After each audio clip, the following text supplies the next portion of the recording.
Welcome to Fun Feeder Friday with Smarty Paws in Lee Summit, Missouri. This is Dolly and I'm Deborah. And today for Fun Feeder Friday, we are using just a towel with our food rolled up in there. Very simple, very basic. Everybody has a towel at home, right? So basically we just folded it in half, poured some food down the middle, and then, and look at her, she's like, what's inside there? And then we poured some more food across it after we folded it and rolled it up. And so she needs to unroll it. Once again, she's being slowed down. She's also getting a little bit of enrichment here, which is what we're working to do and focusing on for this new year with our dogs, is enriching their lives. And we've talked about enrichment coming in different forms, and mealtime enrichment is one of those forms.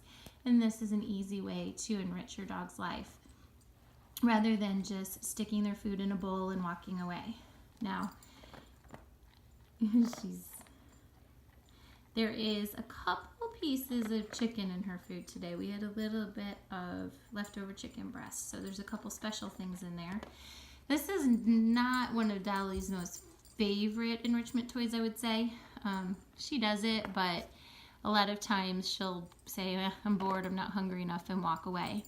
If something's not fun for your dog, or if it's too hard for them to do, they very well might get frustrated and not want to do it. So sometimes we need to either take a step back and just try something different, or work with them a little bit. If you use feeder toys or different things, you might have to show them a little bit how to work that thing and get their food out. Since this isn't one of her most favorite enrichment toys, I did put that chicken breast in there to help her say, oh, what's in there? I want to find it. I really want to find it. So it can be a lot of fun watching them use their nose, do their sniffing. She's like, can I eat through this towel? Let me get at that. Digging at it, whatever she does. So we're just going to kind of see here.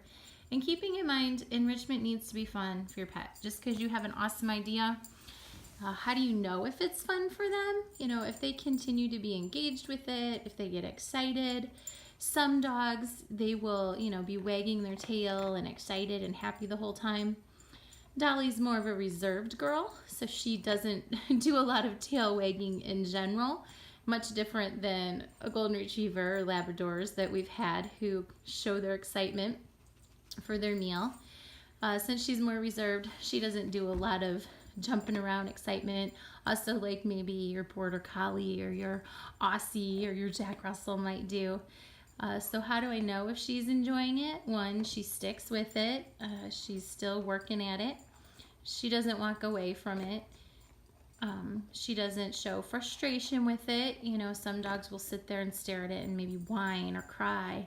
Those are all things that say, hey, this isn't very fun, or I don't know what I'm supposed to do. So like I mentioned earlier, you can take a step back and either, hey there, you like what's in there? Either try something different or give them some help with the toy. It's a lot of fun to enrich your dog's life. It makes their life more fun. It makes your life more fun if you enjoy your pup. This morning, another thing, my daughter, my 5-year-old, helped me make this towel toy feeder, and so it gave her something fun to do. We spend about 15 minutes once a week loading all of our enrichment toys. We talked about the muffin tins on our first Fun Feeder Friday, and we've done our water bottle feeding, and today's our towel, tasty towel, twisty towel. And so those are things we spend about 15 minutes just putting the food and getting them ready, and they go in the cupboard, and then that way when it's time for mealtime, it's just as quick as if you were to just throw the food in the bowl and walk away. It does require, like we said, supervision, especially for things like the water bottle or our special one next week that we'll show you in our do-it-yourself feeders. So thank you for joining us for Fun Feeder Friday. I hope that you have a great weekend and that you find some ways to enrich your dog's life. Be sure to check us out on Facebook And check out our blog on January 1st with our 5 easy do-it-yourself enrichment feeders. And shoot us a message or post on Facebook. Let us see your dog trying out some of these easy feeders, and let us know. Let us hear from you. So have a great weekend.